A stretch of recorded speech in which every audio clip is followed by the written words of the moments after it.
Вы смотрите новости в прямом эфире. В студии Сергей Михедов. Здравствуйте. Коротко о главных темах.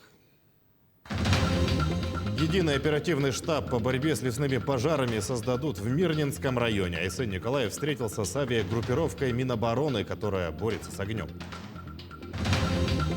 Эпидобстановка ухудшается. Число ежедневно выявляемых заражений ковидом в Якутии приближается к 150. Якутяне произвели фурор на турнире «Город у моря». Россыпь медалей завоевали якутские шахматисты во Владивостоке.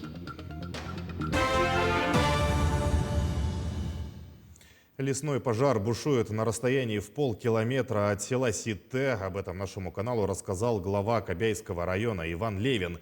На территории Ситинского наслега действует 5 пожаров. После опашки и встречного отжига и с усилением ветра с востока очаги перекинуло в 2 местах через грунтовую дорогу в сторону поселка. Ночью они были локализованы. Однако ближайший очаг находится на расстоянии 600 метров от населенного пункта. Но там имеется естественная водная преграда в виде речки, сказал он. Чтобы не допустить переход огня по периметру села Сите, выставили группы с мотопомпами. Кроме того, ночью дополнительно расширили минерализованные полосы. Указу главы республики у нас к нам прибыла дополнительная тракторная техника, которая у нас в 2 смены работает. Также получили поддержку от Сахатранснефтегаза, гусеничный тоже вездеход, который на сегодня тоже задействован. Также сегодня получили с районного центра поселка Сангар пожарную машину, которая тоже уже выставлена в сети для защиты населенного пункта, здания сооружения. В случае улучшения ситуации по части задымленности подготовили ПВР на 150 мест. И завтра, планы при изменении ветра противопожарная служба планирует встречный отжиг. И сегодня еще с Ангаре прибудет дополнительная группа бойцов авиалесохраны.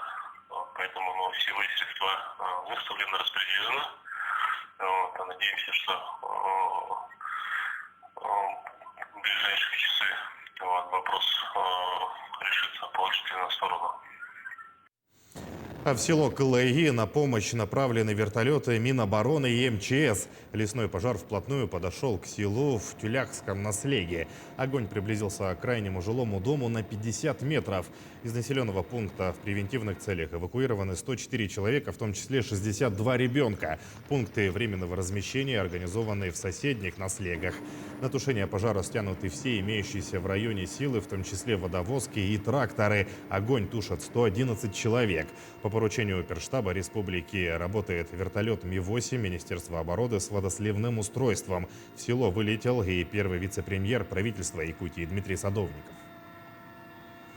Глава республики работает в Мирнинском районе. В первой половине дня АСН Николаев встретился с авиагруппировкой Министерства обороны, которая борется с огнем. На территории республики действует крупная авиагруппа. Это 7 воздушных судов МЧС России, 3 самолета Б-200, 4 вертолета Ми-8 с водосливным устройством, а также 6 воздушных судов Министерства обороны России, 2 самолета Ил-76 и 4 вертолета Ми-8 с водосливным устройством. Также работает самолет-зондировщик Ан-26 с установкой «Циклон». Глава региона осмотрел часть самолетов и поблагодарил экипаж за самоотверженный и добросовестный труд. По просьбе АСН Николаева сегодня министр обороны Сергей Шойгу поручил дополнительно направить в нашу республику сводную инженерную роту 109 человек и 16 единиц техники из состава Восточного военного округа. Данным экипажем выполнено 18 вылетов на тушение пожара. Достаточно успешно. Для выполнения данной задачи необходимы условия определенные метеорологические, которые сейчас в данный момент не соответствуют параметрам, поэтому пока мы не можем выполнить данную задачу из условий безопасности полетов. Также главе республики рассказали о процессе тушения лесных пожаров. По словам летчика-наблюдателя авиалесоохраны, сегодня в Мирнинском районе бушуют 3 очага на общей площади почти 200 тысяч гектаров. Всего в тушении заняты более 70 человек и 10 самолетов, но пока они стоят по причине погоды и задымленности. Я считаю, что все-таки за последние 2 недели оперативный штаб здесь на месте отработал не до конца эффективно. Тот пожар, который здесь действует, который возник в районе населенного пункта Сюльдюкар еще в конце июня месяца, он имел все возможности здесь район этот пожар остановить где-то вот в середине июля месяца. Но в силу того, что не были там сосредоточены большие силы, не было привлечено в том числе и силы промышленных компаний, местного населения, пожар ушел. Ушел он сначала вот от Светлого, и более того, вот последние дни из-за сильных ветров пожар перешел региональную дорогу Анабар. Также глава Якутии дал поручение создать в Мирнинском районе единый оперативный штаб по тушению пожаров, аналогично Горному району, который создали в июле. Свое решение Сэн Николаев обосновал сложной пожароопасной обстановкой и необходимостью координации всех сил и средств. Кроме этого, глава республики поручил усилить работу с населением по информированию, а также рекомендовал рассмотреть вопрос сокращения рабочего дня из-за сильной задымленности и усилить деятельность учреждений здравоохранения. В целом, как отметил Сэн Николаев, лесопожарная обстановка в регионе находится на контроле. По Мирному также я дал поручение, чтобы все-таки здесь была организована работа с населением. Потому что я вижу, что мало информации идет от оперативного штаба, она порой запаздывает. Нет прямых выходов руководства и района, руководства сил, которые борются с огнем, с информацией о текущей ситуации, по пожарной ситуации в лесах Мирнинского района, ну и близлежащих районах также, потому что, конечно же, сильное задымление, которое есть сегодня в Мирном, оно в том числе и происходит от пожаров, которые есть в других районах Западной Якутии. Но при этом, опять же, я обратил особое внимание, что, конечно же, пожары надо тушить вне зависимости от того, на территории какого района они находятся. Вот пожар, который рядом с Алмазным, он, конечно же, мог быть потушен очень быстро со стороны Мирнинского района. Но, опять же, это вот разделение, это Сунтарский район, это Мирнинский район, неразбериха, они привели к тому, что пожар разросся, и опять вот сейчас самое большое количество дыма как раз на Мирный идет именно от этого пожара, который возник в районе населенного пункта Алмазный. Дано мною поручение также, чтобы здесь все-таки были для людей в условиях такой сильной задымленности сделаны послабления по работе. Вот в Якутске, например, было выпущено решение, рекомендация работодателям для людей делать укороченный рабочий день. Здесь, я думаю, тоже это вполне спокойно можно делать. Также, конечно же, надо усиливать работу и скорой помощи для более быстрого реагирования на жалобы людей. По причине небывалой засухи травостой в Якутии в этом сезоне очень слабый, и многие районы не смогут выполнить план по заготовке сена. На сегодняшний день в кормозаготовительной компании по всей республике заняты более 11 тысяч единиц техники. По состоянию на сегодня по региону скошено более 150 гектаров и заготовлено почти 115 тысяч тонн сена, что составляет 25% от годового плана. По сравнению с планом прошлого года заготовлено порядка 60% грубых кормов. Незначительный недобор сена отмечается в Тампонском, Усть-Алданском, Аймеконском, Нюрбинском, Сунтарском районах и в ряде муниципальных образований. Хотел бы отметить, что буквально вчера делегация во главе с Андреем Владимировичем Тарасенко, председателем правительства, работала в Амурской области.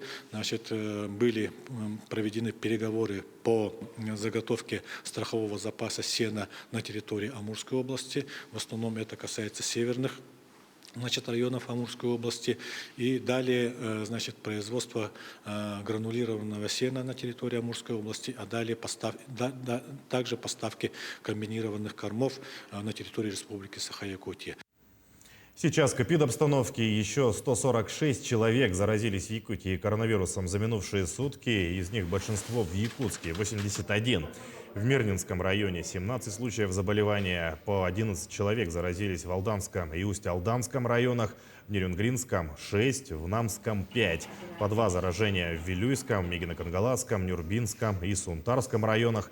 Кроме того, в Амгинском, Кобяйском, Ленском, Усть-Майском, Хангаласском, Чурапчинском и Вено-Бытантайском районах обнаружили по 1 случаю заболевания. Лаборатории исследовали 686 проб на ковид. Сложной остается эпидобстановка в Нюрбинском районе. За последние дни выявлено 16 новых случаев заболевания коронавирусом. В настоящее время лечат в Нюрбинском улусе 111 пациентов. На амбулаторном лечении находится 74 человека, из них 15 дети. В стационаре лежат 37 заболевших. В Мирнинской ЦРБ лечат 7 пациентов, в Якутске 2. С каждым днем растет заболеваемость в населенных пунктах, выявляют заражение в наслегах Хаты, Чапанда, Акана, Кангалас. Продолжают ставить вакцину, ожидают поступления дополнительных партий препаратов. Полный курс вакцинации получили в нашем районе 5250 человек, что составляет 34,5% всего взрослого населения нашего района. Ожидается поставка вакцины «Спутник Ви» для гам-ковид-вак и новой вакцины «Спутник Лайт», которые мы будем ставить тем, кто переболел новой коронавирусной инфекцией более 3 или 6 месяцев назад, и тем, кто получил вакцину полгода назад. Далее о спорте. Якутянин дебютировал в российской футбольной премьер-лиге. Накануне в рамках 2-го тура национального первенства между Краснодаром и Химками свою первую игру в сильнейшем дивизионе страны провел Артем Соколов. Воспитанник якутской школы футбола, выступающий за подмосковный клуб, вышел на замену в компенсированное время и успел принять участие в нескольких атаках. Напомним, 18-летний якутянин, играющий на позиции полузащитника, перешел в Химки из Чертанова этим летом. В предсезонном турнире Кубок Пари-матч Соколов провел 3 встречи, отличившись 2 голевыми передачами. Отметим, что футболист из микрорайона Марха стал первым якутянином в истории, выступающим в российской премьер-лиге. А якутские шахматисты произвели фурор на турнире «Город у моря» во Владивостоке, сообщает пресс-служба Федерации шахмат региона. Так, тренер клуба «Комбинация» Руслан Пахомов стал победителем соревнований по классическим шахматам по швейцарской системе, в которых приняли участие 26 сильнейших шахматистов России. Якутянка Арина Васильева одержала победу в детском этапе Кубка России. Она выиграла во всех партиях среди девушек до 15 лет. Среди девочек до 11 лет медали получили сразу 2 представительницы Якутии. Первое место заняла Наташа Михайлова, третье – Лилиана Габушева.